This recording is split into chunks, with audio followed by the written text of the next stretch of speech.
ISR9 news కి స్వాగతం.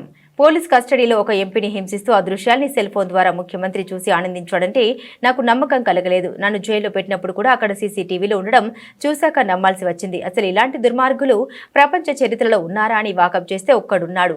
ప్లాబ్లో Escobar నారచంద్రబాబు. అసలు ఇలాంటి దుర్మార్గులు ప్రపంచ చరిత్రలో ఉన్నారని వాకప్ చేస్తే ఒక్కడున్నారన్నారు నారచంద్రబాబు నాయుడు. మామూలు వ్యక్తి అయితే ఆ ధైర్యంగా ముందుకు వచ్చేవాడు కాదు. ఒక్కసారి నేను ఎన్నోసార్లు చెప్పాను, కొంతమంది నేరస్తులు నాకు ఇది చూసినప్పుడు ఒకటి గుర్తొస్తుంది. ఇలాంటి చూసినప్పుడు ఇంకా చాలా జరుగుతున్నాయి. అవి చూసినప్పుడు నాకు ఎప్పుడు కూడా దేశంలో ఎక్కడన్నా జరిగిందా అని నేను అధ్యయనం చేశాను.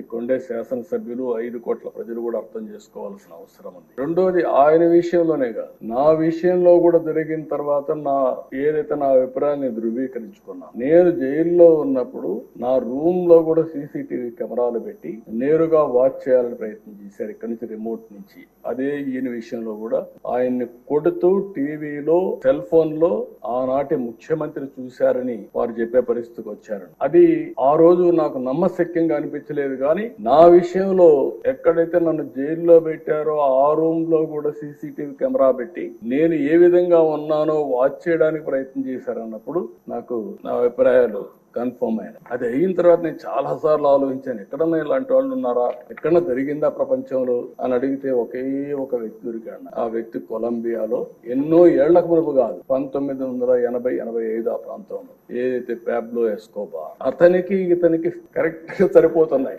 పోలికలు, దాంట్లో ఏం అనుమానం లేదు. అతను కూడా మీరు చూస్తే కొలంబియాలో మారక ద్రవ్యాల ముఠాలకు ఎస్కోబార్ నాయక్ అత్యంత ధనికుడుగా, నేరస్తుడుగా, దుర్మార్గుడిగా ఎమర్జ్ అయ్యాడు. దుర్మార్గుడు అంటున్నా నేను. ప్రపంచ మార్కెట్ లో 80% కోకైన్ వంటి మారక ద్రవ్యాలని తయారు చేసి సరఫరా చేసి మొత్తం ప్రపంచంలోని స్మగ్లర్ గా తయారయ్యాడు. మన ఈయన కూడా చూస్తే గంజాయి వచ్చింది, డ్రగ్స్ వచ్చాయి. ఈ రోజు నేను హామీ ఇస్తున్నా, ఎట్టి పరిస్థితుల్లో రాబోయే రోజుల్లో ఎవరైనా సరే గంజాయి అమ్మిన, గంజాయి పండించిన ఉక్కు పాదంతో ఈ ప్రభుత్వం అణిచివేస్తుంది. ఒక్క రోజు కనీసం ఆలోచించాడా? ఎంతమంది పిల్లలు, ఎంతమంది నాశనం అయిపోయారు గంజాయి తీసుకొని, ఎంతమంది డ్రగ్స్ కడెక్ట్ అయిపోయి ఎన్ని ఘోరాలు నేరాలు జరిగాయంటే అన్ని ఘోరాలు నేరాలు జరిగే పరిస్థితి వచ్చింది. ఆ ప్యాబ్లో ఎస్కోబార్ అయితే 1985లో సుప్రీం కోర్టులో గెరిల్లాతో దాడులు చేపించాడు. 11 మంది న్యాయమూర్తులను చంపేశారు. ఇది ఈ ఎంపీని కూడా అదే విధంగా చంపారు. కనీసం ఈ దేశంలో ప్రజాస్వామ్యంలో కాస్తో కోస్తో చెక్స్ అండ్ బ్యాలెన్సెస్ కోర్టులు ఇవన్నీ ఉన్నాయి కాబట్టి కొంతవరకన్నా బయటపడ్డాం గానీ, లేకపోతే ఇతన్ని ఎప్పుడో ఎలిమినేట్ చేసే పరిస్థితికి వచ్చారు.